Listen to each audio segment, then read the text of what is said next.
শিরোপার দাবিদার আসলে কে হতে যাচ্ছে, কি মনে হচ্ছে? এটা আমার মনে হয় আমরা আর্জেন্টিনার ফ্যানের কাছ থেকে শুনতে পারি, আর তারপরে জার্মানির সমর্থকের কাছ থেকে শুনবো। মাইক্রোফোনটা যদি দিতেন। ট্রোটোসে আর্জেন্টিনার 2022-এর যেটা আমরা দেখেছি, তারা ভালো তারা শিরোপা জিতেছে, কিন্তু এবারে ফার্স্ট ম্যাচ দিয়ে আমরা এটা প্রেডিকশন করতে পারি না যে তারা ওয়ার্ল্ড কাপ জিতে যাবে। সো আলটিমেটলি আমাদের সামনের ম্যাচগুলোর দিকে চোখ রাখতে হবে, লাইক জার্মানির সাথে অ্যাগেনস্টে, তারপরে ফ্রান্সের সাথে অ্যাগেনস্টে, লাইক আরও অনেক টিম আছে। সো আলটিমেটলি লেটস সি কি হয়। জার্মানি।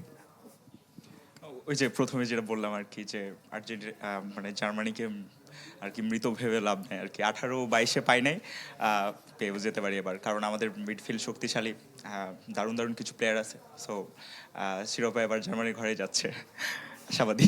ফেভারিটদের খেলা তো প্রায় সবগুলোই দেখে ফেললাম আমরা, আজকে আরো একটি ম্যাচ রয়েছে, আপনার কি মনে হচ্ছে? হ্যাঁ, বোধহয় আসতে পারি আমরা।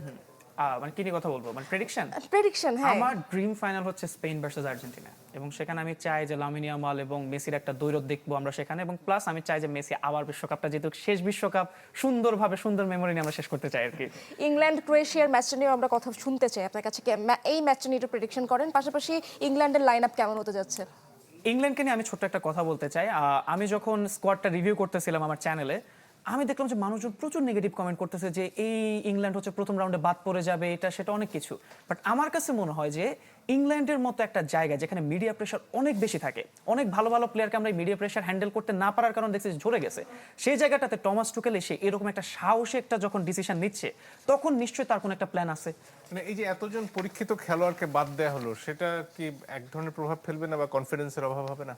আমার কাছে মনে হয় যে কোচের উপর আসলে আমাদের কিছু বলার থাকে না। যখন আমরা একজন লোককে দায়িত্ব দিয়ে দিছি, উনি যদি কলা গাছকেও খেলায়, আমার কাছে মনে হয় যে ওনার একটা ট্যাকটিক্স আছে যে ওই কলা গাছকে দিয়ে তিনি কিছু একটা করবেন।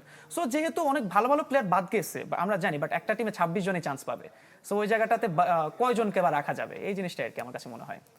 মানে এখন পর্যন্ত যারা আছেন তাদের মধ্যে আসলে কারা এখানে গুরুত্বপূর্ণ ভূমিকা রাখবেন খেলায়? কারা কারা গুরুত্ব?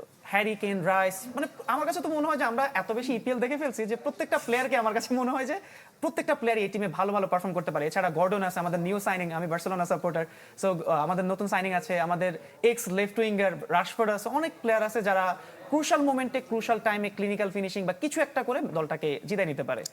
ক্রোয়েশিয়াকে নিয়ে একটু শুনতে চাই, মানে এখন পর্যন্ত যতগুলো দল খেলেছে সবচেয়ে বিপজ্জনক দলকে ক্রোয়েশিয়াকে বলতে পারি? না, আমার কাছে এটা মনে হয় না, যেহেতু দেখতেছি যে আমাদের কিছু কিছু প্লেয়ার, ক্রোয়েশিয়ার কিছু কিছু ক্রুশাল প্লেয়ার তারা এইজ হয়ে গেছে। এখন আবার এইজ বললে আবার একটা ঝামেলা, মেসি তো আজকে আবার পারফর্ম করে ফেলছে। বাট আমার কাছে মনে হয় যে ক্রোয়েশিয়াকে আমি ওইভাবে থ্রেট হিসেবে দেখতেছি না, যতটা আমি বাকি টিমগুলোকে থ্রেট হিসেবে দেখতেছি।